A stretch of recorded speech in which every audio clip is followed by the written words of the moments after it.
Hello, everyone. Welcome back to Daily English Class, your friendly place where we learn English through simple, natural, and everyday conversations. I'm Emily, and I'm happy to be here with you today. And I'm Leo. Hello to all our amazing learners around the world. Emily, I have to admit that I have a small problem today, and I think this episode might expose my habits. Really? What happened? You sound like you have a story to share. Well, my food delivery driver waved at me yesterday, but it was not just a normal friendly wave. He actually knows my name, my building, and even remembers that I always ask for extra sauce with my food. Leo, that is not just good service anymore. When your delivery person knows your food habits better than your friends, maybe it is time to think about your relationship with takeout. Okay, that is a little embarrassing, but I have a good reason. The food is delicious, and after a long day, ordering food feels... I understand, but let me ask you something. When was the last time you actually cooked a proper meal using a pan and a stove? Well, that depends on your definition of cooking. I made toast a few days ago, and honestly, it was excellent. Toast is nice, but I don't think we can call it cooking. However, this is exactly why today's topic is perfect, because we are talking about home cooking versus takeout food. So basically, I am today's example of someone who loves... Exactly. Today we will discuss the advantages and disadvantages of cooking at home and ordering food from restaurants, while learning useful English words and expressions related to food, cooking, and daily habits. And the funny thing is that we have completely different opinions about this topic. Emily enjoys cooking, preparing ingredients, and creating meals, while my kitchen is mostly just a beautiful room that I rarely use. Your kitchen is like a museum, clean, quiet, and almost untouched. That might be true, but listeners, we want to know about you too.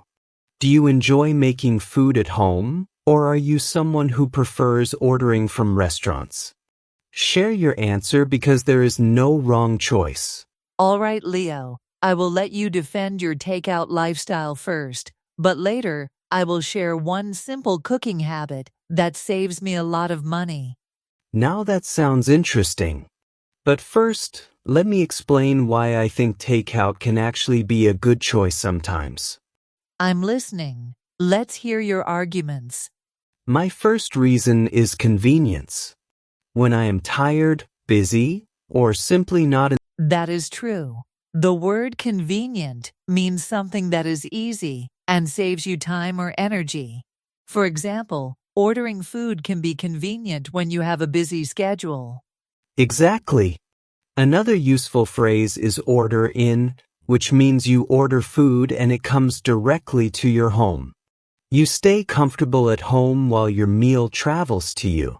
And the opposite phrase is dine in, which means you eat at the restaurant itself. You sit at a table, the staff brings your food, and you enjoy the experience there. Yes, and honestly, I choose ordering in most of the time because my sofa feels like my personal restaurant. I think your sofa is becoming your favorite place in the world. Maybe, but another reason I like takeout is cravings. Sometimes you are not just hungry, you have a strong desire for one specific food. Exactly. A craving is when you really want a particular type of food. For example, you might suddenly want spicy noodles, chocolate cake, or your favorite dessert late at night. Everyone experiences cravings, even people who love cooking. The difference is that some people prepare the food themselves, while others immediately open a delivery app. Exactly. A craving is when you really want a particular type of food. For example, you might suddenly want spicy noodles, chocolate cake, or your favorite dessert late at night. For example, whether I cook or order food depends on my mood, my schedule, and how much energy I have that day. Exactly.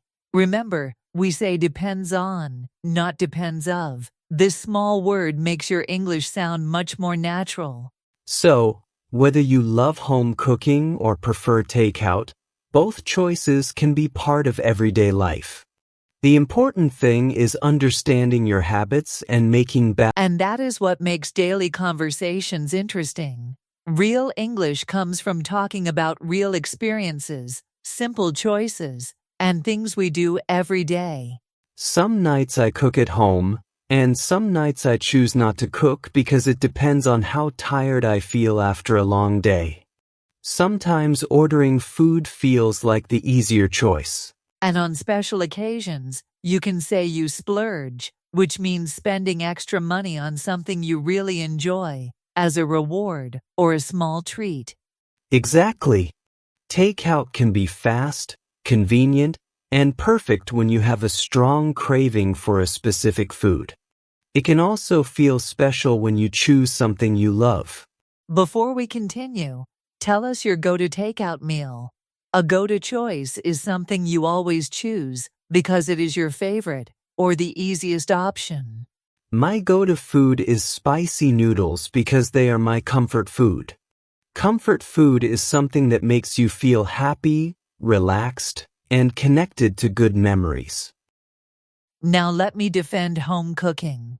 My first reason is that cooking at home gives you control over your ingredients, which are the foods and items you use to prepare a meal. That is true because when you cook yourself, you know exactly what is inside your food. You can control the amount of salt, oil, and Another benefit is saving money. When I cook, I make a larger portion, which means enough food for more than one meal.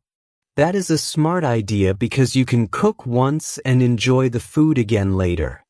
These extra meals are called leftovers, which are the food remaining after a meal.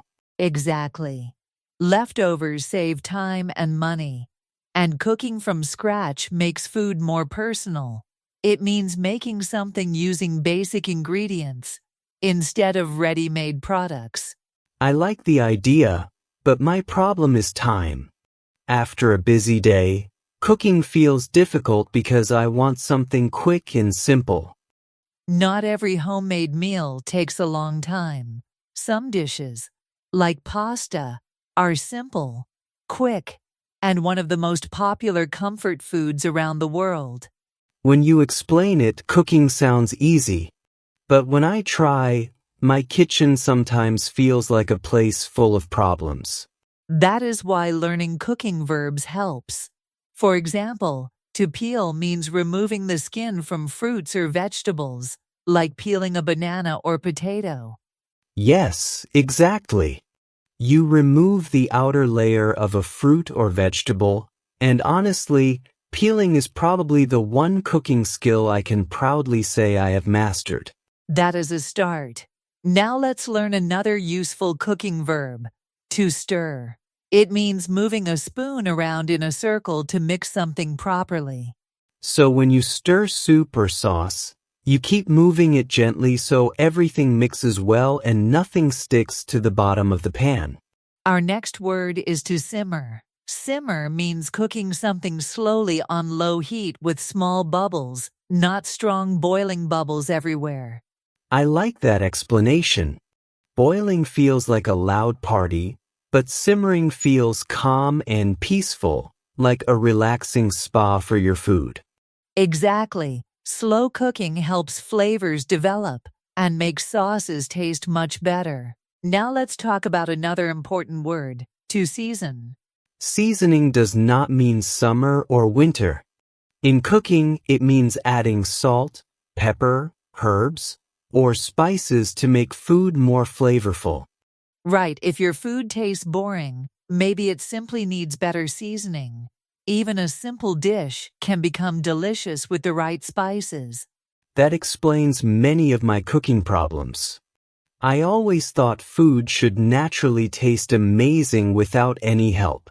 Food needs a little help sometimes. Now let's learn about a useful kitchen tool called a whisk. A whisk is the tool with wire loops that you use to mix things quickly, especially eggs, so they become smooth and light.